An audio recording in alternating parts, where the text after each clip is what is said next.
Man, this is such a pleasure. I got one of the all-time greats, Ralph Sampson, University of Virginia. My former teammate, played with the Houston Rockets. Man, how are you? First of all, how are you doing physically? What's going on in your life?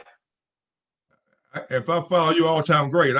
I'm second. So you with Boston and that dirty jump hook you got is all good. But we'll talk about that later. But no, everything is good here. Everything is you know how they just how we keeping it safe with family and my mom and dad 84 and 82 and just kind of keep them in the house. But they active as all get out. But then we just been in house in the office just chilling, man, just trying to figure this stuff out. Man, you seem just like me when you talk about your family because my father is 94 and my mother's 86.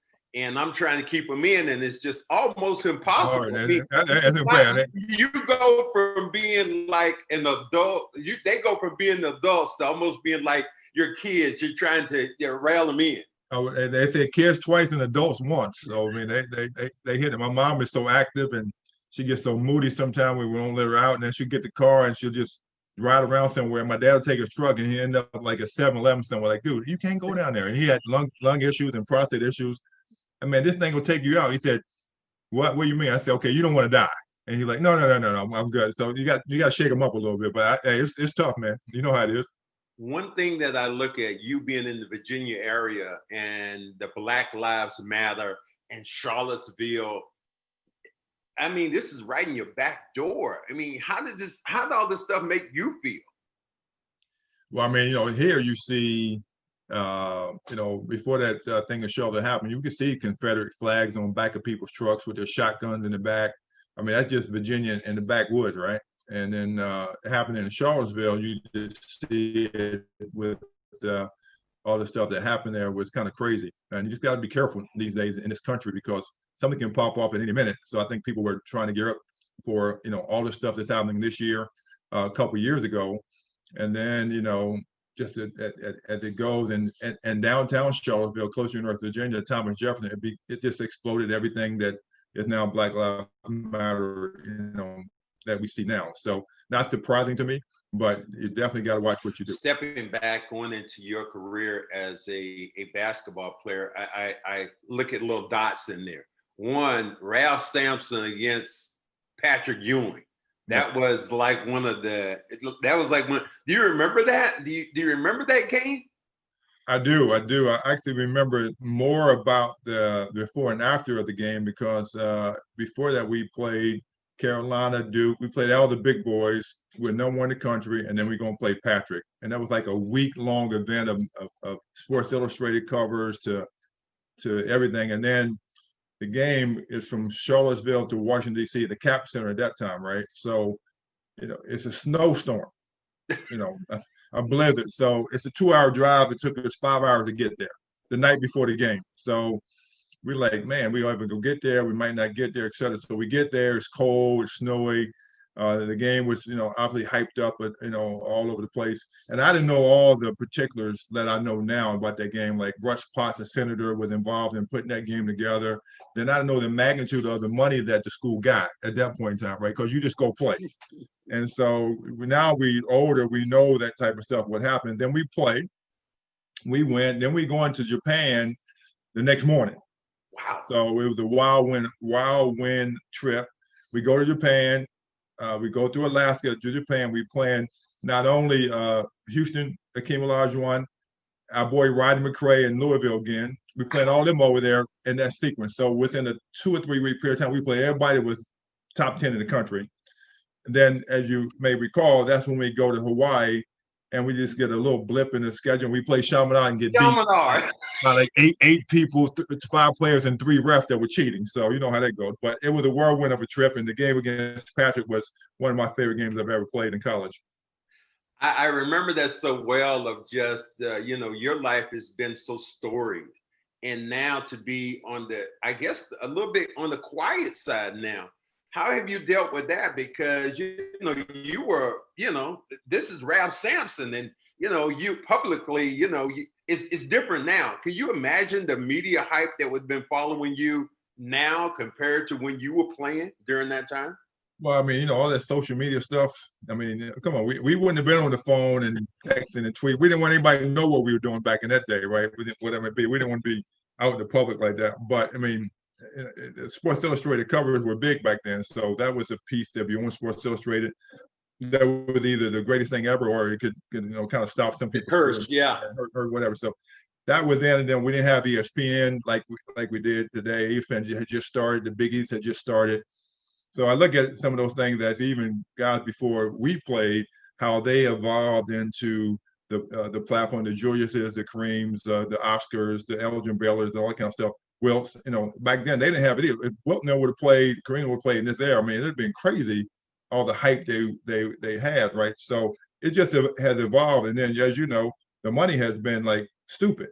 So, we would love to go back and play, at least 1 year of these contracts, because that 1 year was our whole freaking career almost. But, it's fun to watch the evolution of the NBA.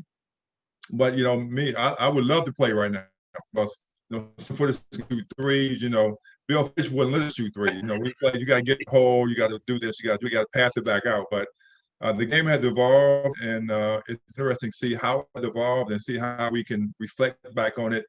But I also do think another piece of that is the young guys that play today. I see some of them sometimes they might not know who we are. They might know we talk, we play, but they need to appreciate the guys like yourself, myself. I was talking to Spencer Haywood the other day. I mean, he started this one and done stuff, and the history, whatever. So understand and respect the past like they should, and then I think the NBA is doing a good job with that. But we'll see what happens. Your life, and we'll go forward, fast forward a little bit, going to your life with the Houston Rockets, #1 pick in the draft, going to Houston, and I played with you. But the thing everybody didn't talk about is you playing the first Twin Towers. You and Elijah was supposed to be the hype of hype, and playing with you guys, I understood. And everybody said maybe you did not have a good relationship with Ralph, but I knew you did. I mean, you with Hakeem, that you had a great relationship. Talk about that relationship. Well, it's funny because I played my first year. I played with Elvin Hayes, Caldwell Jones, Major Jones, Alan Level, Tommy Henderson, and Calvin Murphy. That was my first. So I was introduced to the league by those guys early, old seasoned vets, right? Like they do this, do that. So they taught me the game really well from the NBA perspective. And then the next year, some of them retired and leave, and Bill Fitch, got rid of some of them as well. But Caldwell Jones took me under his wing a little bit, and Elvin Hayes told me kind of what the lay of the land was. So I learned a lot there. And then when the season was over, we still had the #1 pick. And they sit me down and say, okay, how would you want to play with Hakeem Olajuwon? How would that work? Would you want to move the power forward, small forward, etc.? I said, sure, that fits my game. I think we would get along. We played in college against each other. And so we knew that had that relationship a little bit, but I'd seen him around Houston a little bit, and I thought it would be a great fit. So we met, and then the relationship was built at that point in time. Now, Bill Fitch, we wanted to play against each other in practice. He wouldn't let us do that much. He wanted to build that camaraderie between he and I. So we had a unique ability to look at each other and shake our head. Okay, great. Especially like against Kareem. We all Hakeem wanted to play against Kareem all the time. I'll guard him, but you come across and block his shot. I said, dude, you can't block that sky hook. That's impossible to block. Nobody's ever done it. But we did it a few times, but it was a good fit. And even after I got traded, we talked a little bit. He said, man, we wish we just played a little bit longer because we were right on that cusp to do something special, but we never had a true point guard. In all those point guard years that we had, we started to point forward with Roddy McRae and Robert Reed and yourself. Bring the ball down. So we wish we'd have played longer together, but obviously we didn't do that. But we have a good relationship for sure. Now, did you say Tom Henderson? Is that who you said? Yes. I have a great story about Tom Henderson, and I'll share it with you. I've shared it with some of our listeners before. Back during the 80s, we were, I guess, teams would stay over and not come. You weren't in the league yet. So I lived out in Framingham, maybe about 25 miles outside the city. We just played the Rockets, and I didn't know anybody in my apartment complex. So it was about 2:00 in the morning. We'd beat Houston. I was back in the room. I was asleep. I get a knock on my door at 2 a.m. Yeah. I was like, who is this? It's like, I said, who is it? Tom. I was like, who? Tom Henderson, the Houston Rockets. I was like, What? I opened the door, I see him. He's there with another black guy who lived in my apartment complex. I didn't really know him. And they say, you have any ammonia? Oh, like ammonia? I got no damn ammonia. It's 2 in the morning. Said, what? They said, well, you got baking powder. I'm like, damn, they cooking and they cleaning. I had no idea what was going on. I had no idea what was going on. I go back to sleep. I wake up the next day. I see my teammates. I said, man, Tom Henderson came by my apartment at 2 in the morning. He wanted some baking powder and some ammonia. He said, you idiot, they was smoking crack. And even today, I just laugh because during that particular time, as you know, drugs. Yeah, I remember you didn't do it. I didn't do it, but a lot of people in the NBA, when you first got in, that was almost norm, wasn't it? Well, I think it was norm. I mean, my first experience with that in the NBA. Now I'll go back. My mother and father took me obviously on the wing, and they showed me. I had a cousin that played that was really good at basketball. Ended up killing himself many years ago, but with on drugs. And they took me from Harrisonburg, Virginia to Boston, because he moved from Harrisonburg to Boston, and he was a pimp, drug dealer, and he did whatever he needed to do with that. But I saw him in jail. Wow. You could only see his face through a little window like this. And this is the dude I learned basketball from. We slept in the same bed sometimes because he stayed at our house, et cetera, et cetera. So I understood it from that point in time. So I knew from that seeing that I didn't want to go that route. And then my first year in the league, I had some of my lovely teammates come over to my townhouse there, and I remember it like it was yesterday. They came over, they hung out, and they put this bag of white powder on the table. I'm like, what the fuck is that?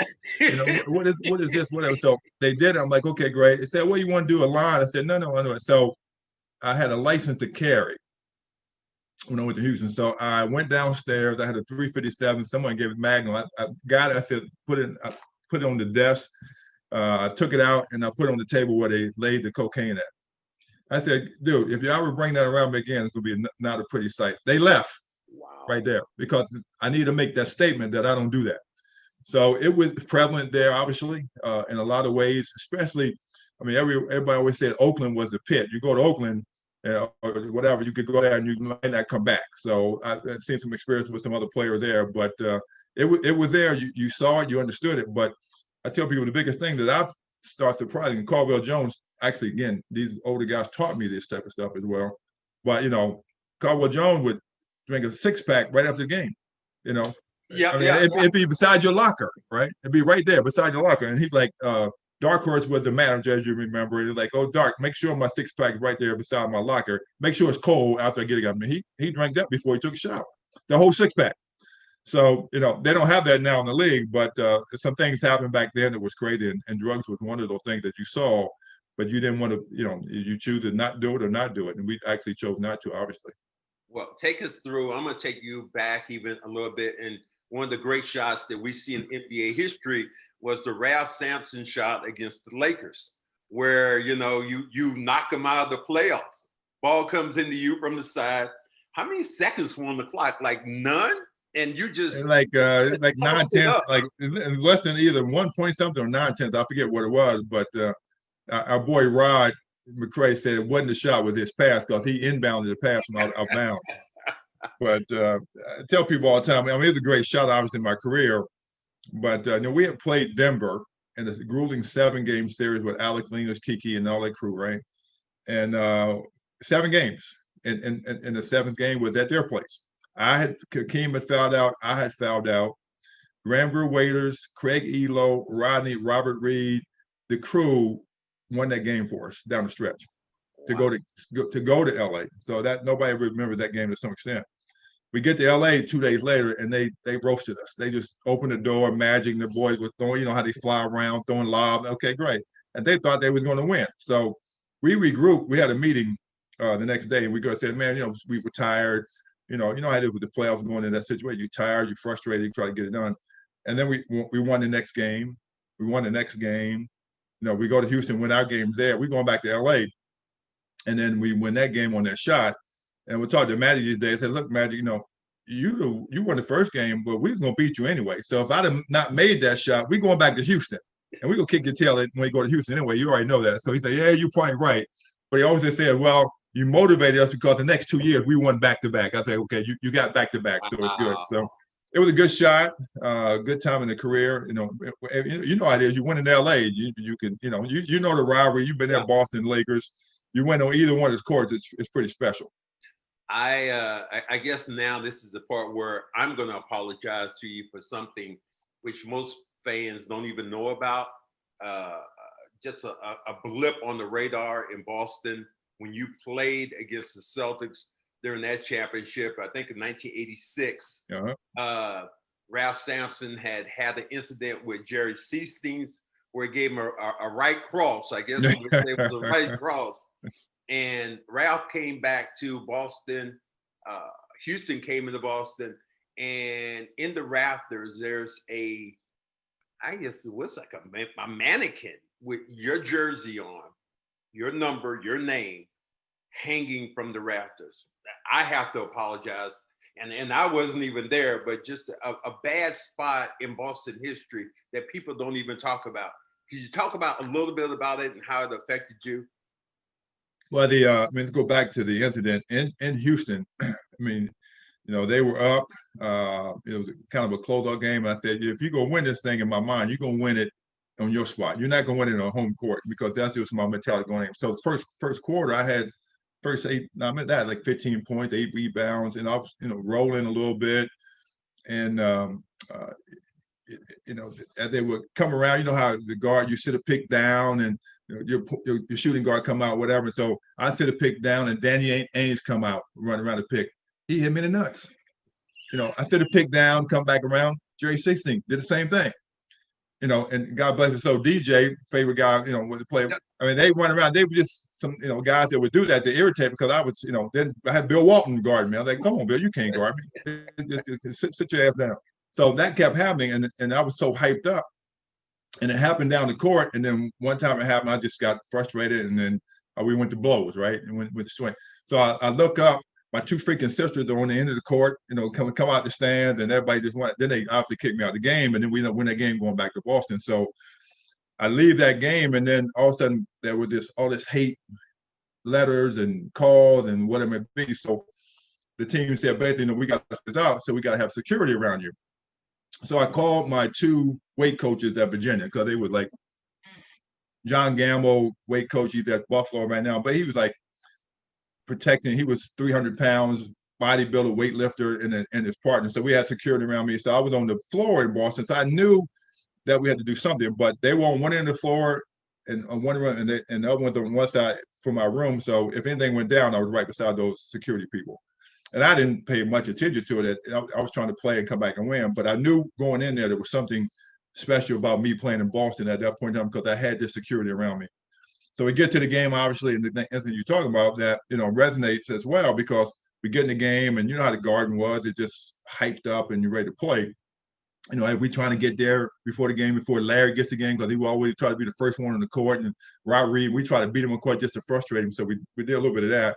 But you're right. There was a mannequin or stuffed animal or stuffed human figure, right, with socks and jerseys and 50, and they had an afro wig on it, whatever, and then they had number 50 on it, had Sampson back, and they had a noose hanging up over the rail of the Boston Garden. Like they were going to hang me when I got there. So I understand that, at that point I looked up, okay, great, but it only motivated me to play harder. Number one. Number two, after the game, like, okay, we play and we know they're going to win, right? So Bill Fitch knows that crowd, which he got us off the court, which was the smartest thing to do now that I look back, even after I talked to him and said, I got you off the court because something was going to happen. And so he put the starters in the locker room. We got us off the court with security. And our substitutes played the last 3 or 4 minutes, 3 minutes of the game, right? So, thank him for that at that point in time, because we had a conversation about that as well. But, it was something you look at, and now you look at it again and see the magnitude of it. It's kind of crazy, right? That you have to go in an arena and play, and they allow that to happen in the arena. I don't think they would do that today, or somebody did today, probably security would take them out. But, it's nature of the beast in Boston. You understand their passion, though, for their team. But then you do something against their team, then some people might do that. So and as you look at it, and apologize for which you don't have to, but it motivated me to play harder. And then as I look back at the times today, it's like, what's the significance of that, and how can we change people's attitude? Especially in the world we live today with Black Lives Matter, things that happen in Charlottesville, things we see every day. Now you see the difference, even in the election and the votes of people out here that got a misconception of what life's about. To me. Yeah. And we all people, we all should love each other. We all should respect each other, but it's not a white or black matter. It's just a life matter. And then people get it all mixed up, and we got a long way to go to get this thing corrected for sure. I look back at that, and it's so shocking. And I remember it was actually a Celtic official that went up to the top and actually took it down. Okay. And what was even more shocking about it to me was not only was it there, but when they took it down, they were taking it down, people started booing the guy who took it down. I was like, this is like a no-brainer. I mean, I understand that times are different. We're talking 30 plus years, but that was, if people don't talk about that, a lot of people won't remember it. You might want to go, as my broadcast partner said, go back and Google it, fans, because you would be like, that happened during our lifetime. And that to me was absolutely like unbelievable. Now I'm gonna move on because it pisses me off when I think about it.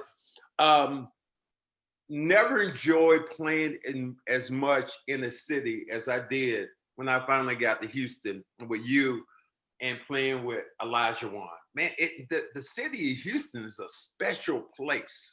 Could you just talk a little bit about that? Yeah, man. It's I mean, even now when I go back, I feel like I'm home. I know Harrisonburg is my home, my mom and dad and the family, whatever.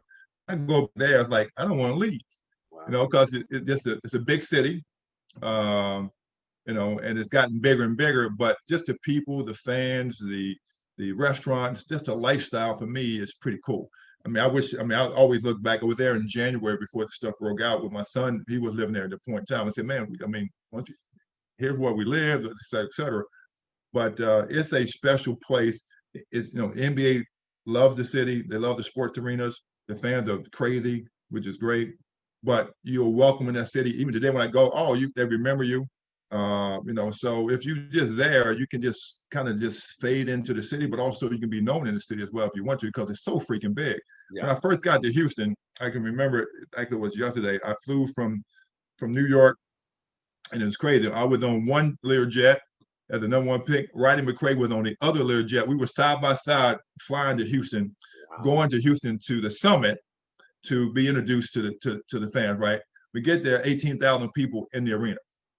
Just crazy. So we get that, and it's a funny story. We get there, and me and Rodney stand in the summit area in the hotel there, and we look at okay, we got to sign a contract, but let's go out tonight.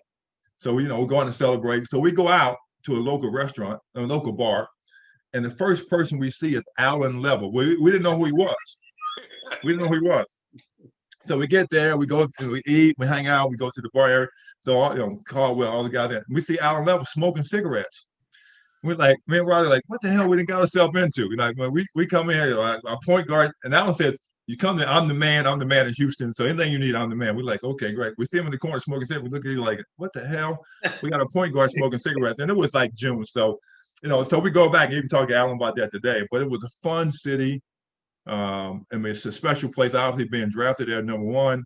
And I go back today and say, I would love to live there again. I'm thinking about getting a condo or something like that. It might not be a house because I got to go back and forth with my parents in Virginia. But as you know, it's a special place. I'll ask you kind of a different question, take you a different way. And I always ask people this question.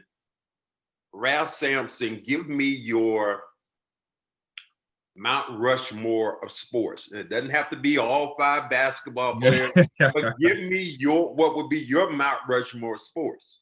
How many picks I get? How many people I get? Mount Rushmore only has 4.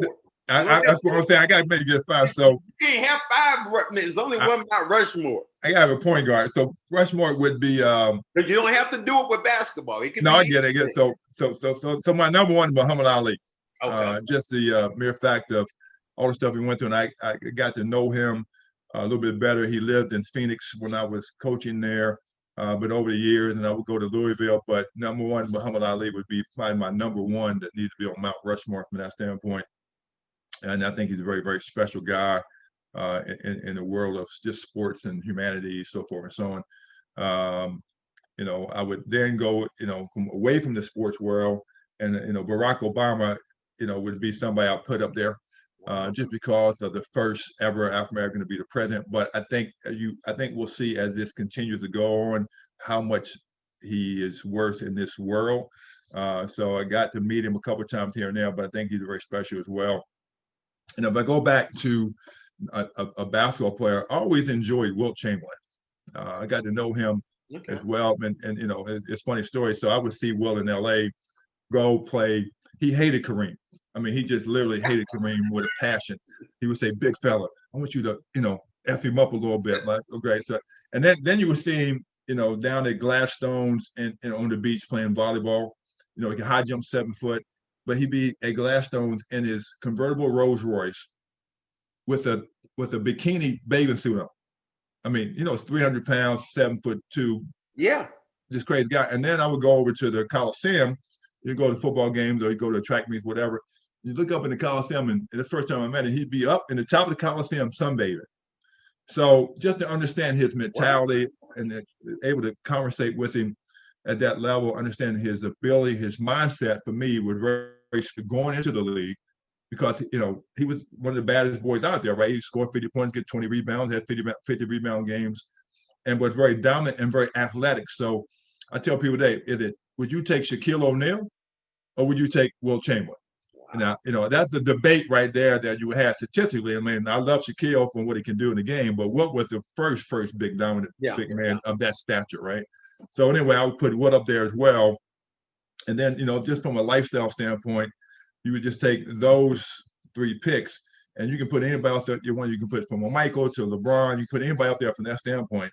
Well, it's your Mount Rushmore. I got my builders ready to go, so we got to have one more person. I'm gonna get you one more. I'll get you one. So I built a relationship, and this is all relationship driven, with Elgin Baylor. Wow. So I mean, one of the first could do all the stuff with the ball and its history. Actually lived in Virginia for a little bit when he was young, born and raised, whatever. But to understand Elgin, you can read his book. But I've been to his house, his wife. He knew Obama. He got a little dementia going on right now, so I hope he's safe and sound. But Elgin's a special dude. So for me, he would be one of the first iconic guys that's in that, 6'8", 6'7", whatever model of a Michael, LeBron, and that crew, Julius. But Elgin Baylor was a bad boy, so he'd be my 4th. You bring up a name that all basketball people want to know about. Your critique right now on LeBron James. I knew LeBron. I had an AAU team when he was coming out in high school. And I wanted to do a regional team, and he was one of the people on the team. And once we got there, we were loaded. And I met his mom. I knew his story, etc. And we had an all-star AAU team. We got into it for like 1 month, and they made this new rule in the AAU that you couldn't have a player that was not within 100-mile radius of your location. So we never could play. We never had to disband the team. So I watched him over the years, understand that, and see the evolution of LeBron. You can't really say who's the best ever if you awarding championships, right? So the best ever championship is Bill Russell. And our relationship with him. And who do you think? Well, to me, the greatest ever is Bill, because if you equating championships, the greatest athlete ever is going to be LeBron. Because of, you know how rigorous this thing is. Even today, Mac, you can understand. They get food in the arena. They got chefs. They fly on private plane. We could play for another 5-6 years. We had all that. I was the first guy in the league to bring weights into a locker room.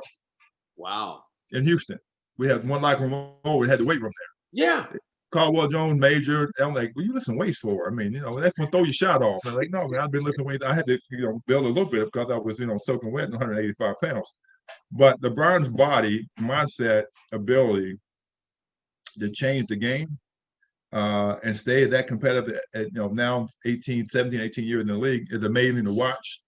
And I want him to win more championships. I mean, just think 10 finals in a number of years. That's 120 some games plus with preseason. If that body's still going like it is, he's probably one of the most amazing athletes of all time, not only in just basketball, maybe in all sports. You've looked at this year has taken away some of the iconic people, John Thompson. But then the guy I got a chance to meet and talk to in the last years or so was Kobe Bryant. A little bit about Kobe, because where were you when you heard the news? Right. And just like everybody, you're just in shock and can't believe it. It's like, don't tell me that. That can't be true. Yeah, I mean, it's certain moments in your life, you will always know where you were when something happened. Mm-hmm. And Kobe is one of them. I was in a Staples office supply store in Newport News, Virginia, getting some ink for my printer. I didn't know what I was doing. And then I walk in and one of the managers come and said, "You hear about Kobe? He died." I was like, "What the hell are you talking about? He died. He died." I'm like, "Whatever, you're bullshitting me." So I get it. I go right back home and I look on the news, and all the news is all over the place. With you look at your phone, all in place with this helicopter, Kobe man died, what's happening. Then you start hearing stories about who may have been on a helicopter. Nancy Lee was a friend of mine. She was supposed to be there with him going on that helicopter. So all the stories start to come out, and you're like, wow. And then you start to think about it, like helicopter, flying. I mean, the tragic, his daughter in his arms and other people in there with their kid on as well. And you're going to crash. And then what do you do? So every time I think about it, it's just heart-wrenching. I understand the passing, I get that. But the tragic way it happened with the daughter and the people on it, it just gets under my skin. It gets emotional. But it's very sad. And then, you're right, this year's been crazy. From Kobe to John Thompson. I remember I was at with John Thompson as well. Me and John had built a relationship over the years. I mean, he recruited me in college to go to Georgetown. I remember when he came to our parents' house and sit in my mom's chair, Big John Thompson sat in the chair. My mom thought he was going to break the chair because he was so tall and big, whatever. But you remember those incidents. And, John Lewis, it's been a crazy, crazy 2020. And it started with Kobe. If that was any idea what this year was going to be like, it is what it is right at this point in time. But very sad, man. And that legacy will last forever. His wife, kids, I feel for him, for sure. You had to go through one of the most crazy, I guess, recruiting battles of all time when you came out, because you're talking about John Thompson. I know Dean Smith had to come get you, wanted to see you. How did you make that final pick to go to Virginia instead? Obviously, you're home, but still, just all the places that you had. How many scholarships you think you offered? You think you had? That'd be the first thing. Well, I had a great high school coach, and he's still living 80 years old today. And we set up these rules, so Ralph's rules, and we didn't know what we were doing. We had no idea what we were doing. But he researched it. He had an idea. So we would get a letter from a school. He'd make sure I got all the letters, so all the schools. And probably 3,000-4,000 schools out there at that point in time sent letters. And some of them you're not going to go to, et cetera, but you figured out. And you try to understand it. And then I had one of my best friends, B.J. Johnson, that played at East Tennessee State from my hometown, two doors up, passed away in a tragic bike wreck about a month and a half ago in Houston at that. But I had a tribute show with him on our radio show. And I had Coach Sonny Smith that coached Barkley and Chuck Person, Jim Hallahan, and these type of people on Mac McCarthy on the show, tributing him. And we looked back at it, and they talked about the historical stuff that he did in Houston, but also over the career time. But anyway, Tony Smith mentioned, said, well, B.J. Johnson took you down to East Tennessee State. Now, I know I wasn't going to go to East Tennessee State, but a friend of mine, he drives me down. Let's go. I'm going to school. Let's drive you down, and let's just hang out. Okay, great. Drive me down, hang out. Then, I need to work out. I work out. So, let's go work out. Let's go play. So we go, we play. And then the AD's up in the stands watching and say, Coach, who's that kid down there playing? Oh, that's Ralph Sampson, friend of B.J. Johnson. Well, you know it's an NCAA violation. That AD turned his own school in. Oh my goodness! Turned What? his own school in. I didn't know that story till reason. Turned his own school in, so they got in trouble for that from that standpoint. So recruiting was crazy. At that point in time, you had 6 visits. You could take 6 visits. I only took 4. They'd be like, go to UCLA, go to Hawaii. Go. I said, no, I don't want to go that far. I don't want to travel that far. So my 4 visits were Kentucky, Joe B. Hall, Leonard Hamilton. If I'd have gone there, we'd have had 7 high school All-Americans on the team. Myself, Sam Boyd, Dick Minifield, Dirk Horde. I mean, we would have had 7. Next was Virginia Tech. They had Tick Price and Wayne Solomon and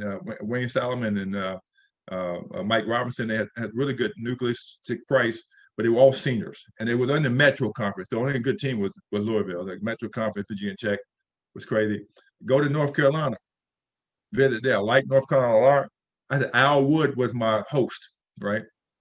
So Al Wood takes me on campus, and okay, Al, let's hang out. And then he said, well, meet me at Carmichael. Okay, so I get on campus. I get an hour and a half later, I'm lost. I don't know where I'm at on campus. I get lost. And Dee Smith to this day blames Al Wood for me not going to North Carolina, because I'd have played with that crew with me and James Worthy, and the crew would have been in the same class. I mean, it would have been really good. And then Virginia, it was an hour from my house, and they had a few good players, Jeff Lampley, Raker, those guys are well from Kentucky, but they never could get over the hump. And even today, I realized the significance of going to Virginia, and I'll tell you why. So with hours from my mom and dad's house, it was in the ACC, and I could get a good education. But Virginia, only, if you ever look at it, only had ever 2 African Americans on the team. Wow. And the reason why is that nobody else wanted to room with them on the road. I didn't know that until over the years, right? Coach Holland. So they had 2. They had Mike Owens, Bobby Stokes, and Garland Jefferson. And Garland never played that much, but Mike and Bobby room, and Garland would stay home sometimes. He would go on the road sometimes, but he had a couple guys in the room with. But we changed the culture at UVA. We brought in 6 African Americans my freshman year. Wow. So it changed the whole dynamic of UVA sports from a basketball perspective. And I didn't realize that till years later that I got out of school there.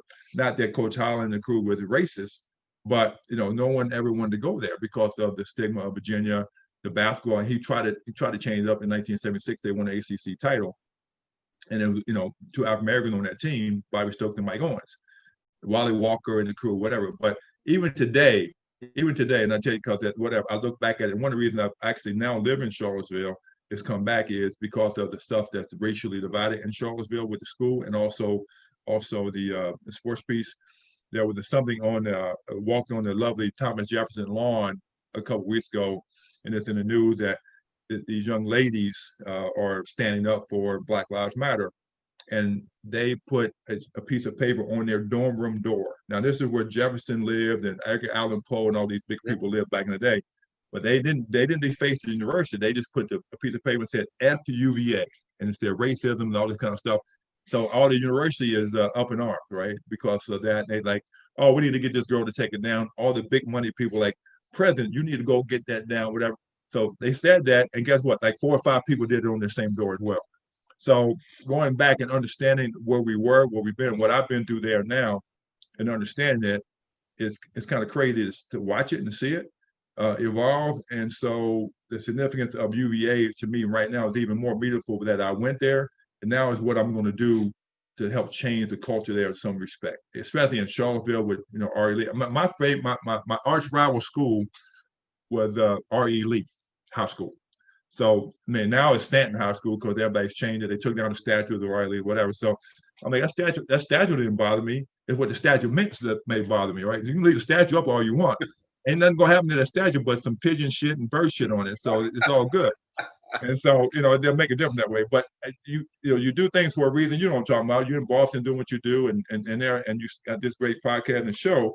Significant. That is powerful when we look back at it. Now we have these platforms that we didn't have when we played, right? Yeah. That we could stand up for. Now we can do this and say what we want, feel what we want, and nobody's going to say, oh, why you say that? Because it's now here. It's real. So Virginia was my best choice for a lot of different reasons. As you talk about that, you could almost write a book about the incidents, not just your life, but the recruiting incidents must have been unbelievable. Here I went to UNC Charlotte. I grew my senior year. I grew between my junior year and my senior year. I got cut as a junior and grew 5 inches and was in Kinston, North Carolina, and went to Charlotte. So I didn't have many moves around me. So when I look at a guy like you with the national notoriety and all the things that happen, and I mean, obviously now you think about it, would you look back on it? Would you even come to the NBA if they had the same rule that they have now, coming directly into the pros instead of going to college? Well, yeah, I mean, I think about it often now because of the situation, but Ralph, this money, the money that, and I don't get pissed off. I do. I do. Congratulated when I think about, I but do. when I think about some of these guys making, I think about James Harden turning down $50 million a year. I'm just, you get pissed at your parents because, damn, I shouldn't have been born now. This is stupid ass money. It's not like, okay, like when we played, I remember the thing that Moses Malone, and you loved him to death, but I remember when I was in the league and it was crazy because Houston came in and gave Moses Malone $1 million a year and it was cash. Everybody in the league went crazy. They're like, oh my, because it was funny money back in the league. When I say funny money, your salary might be $600,000, but they weren't giving you. There was a thing called deferred your money, and they would give it to you later without interest. So it was absolutely crazy. But to see the money now, the Steph Currys and these guys of the world, it doesn't piss me off, but it's like, damn, I just can't even believe it. Well, think about this. I mean, if I were to come out today, 3-time college player of the year, et cetera, right? $500 million. Yeah. I mean, so, but obviously, but think about this as well. In high school, I could have came out that year, but I was 195 pounds soaking wet. I wasn't ready, right? And I saw the Moses and Daryl Dawkins. I could have jumped ship at that point in time. We win the NIT my first year in college against Minnesota and Kevin McHale and Randy Brewer and the crew. Wow.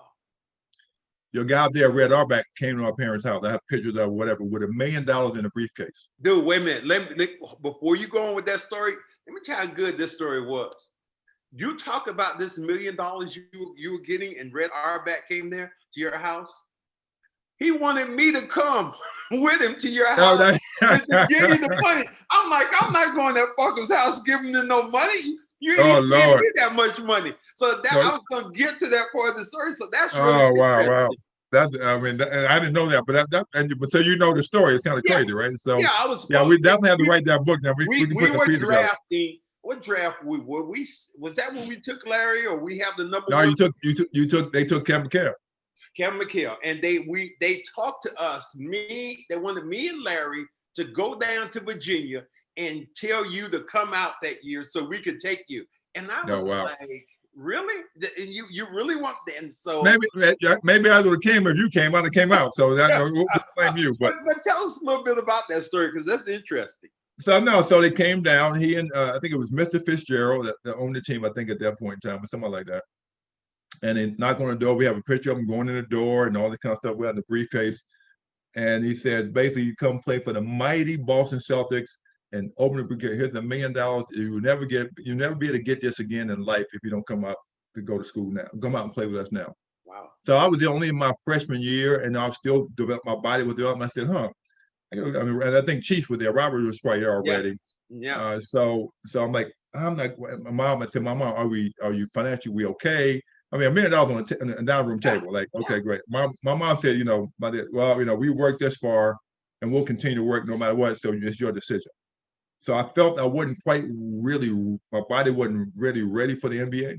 So what it did was motivate me. So between my freshman and sophomore year in UVA, I gained like 18, 19 pounds, and I was strong as an ox. So I went back to work. So if I can go get that money and support my family, I'm good. So that was the first one.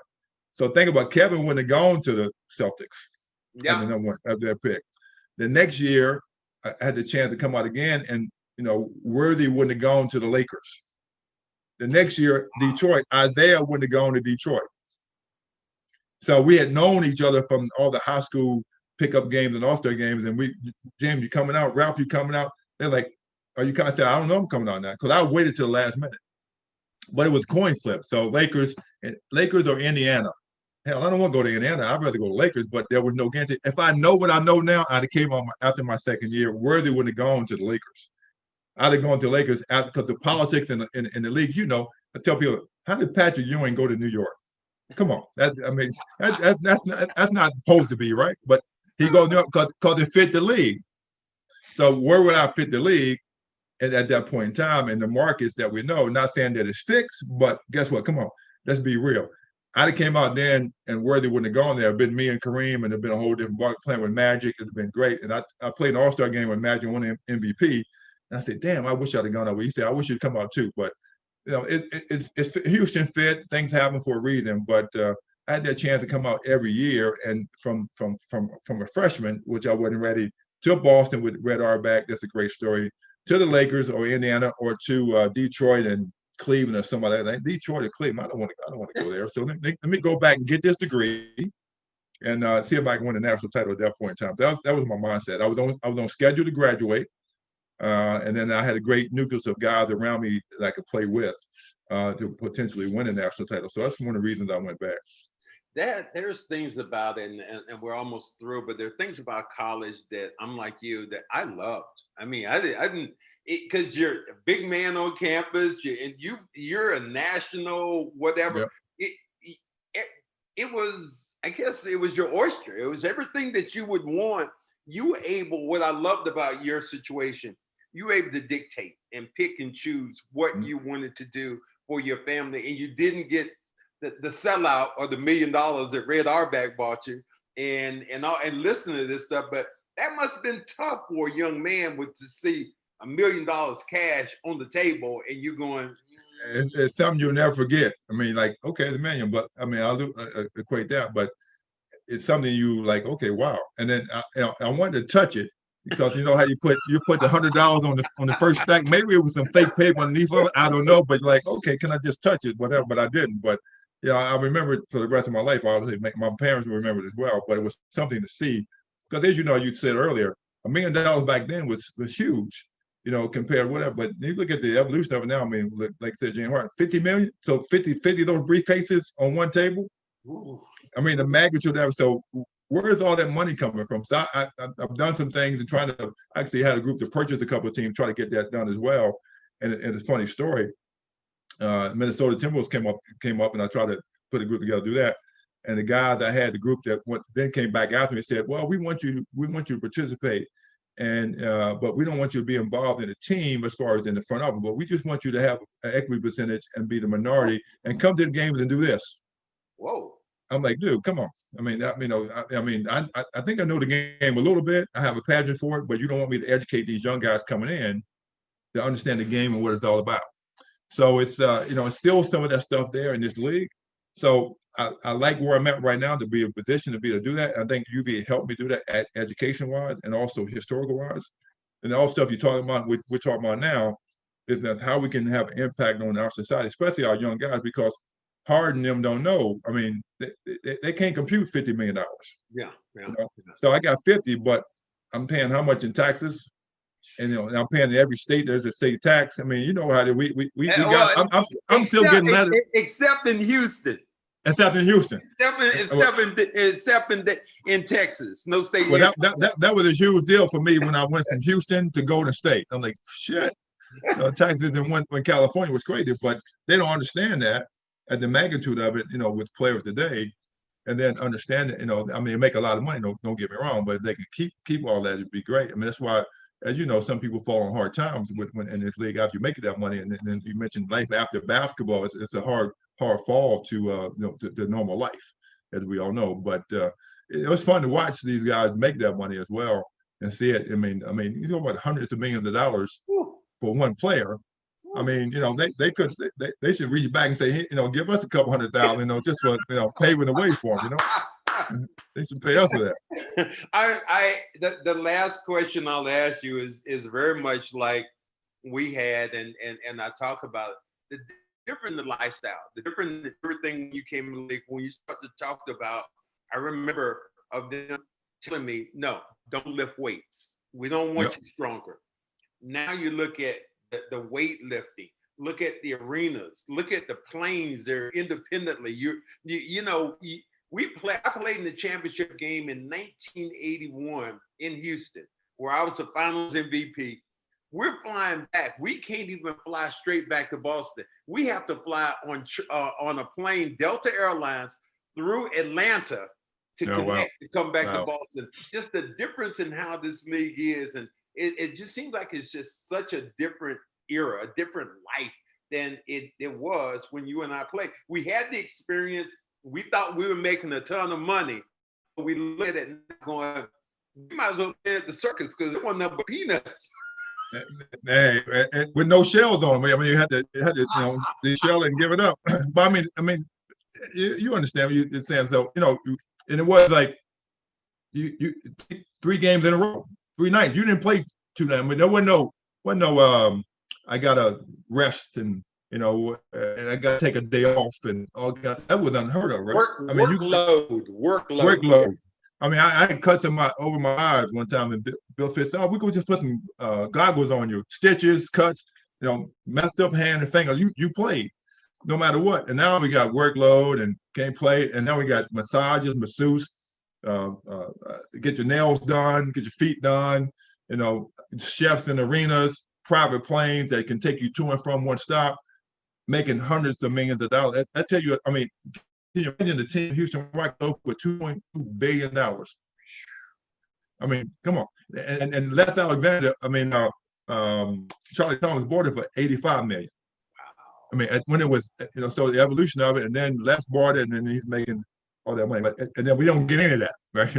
We don't participate in that money. But I think they owe us. I think they owe us some payback. But it's crazy. You're such fun in talking to you because I'm making such a connection, and I keep saying the last one, but this is the last one. It's all right. We can keep it. Can you believe that the Summit is now a church where you used to play? That's the last one. I'll let you talk about that with Joel Osteen, and it's like I can't believe that the Summit is now where we play basketball is now a church.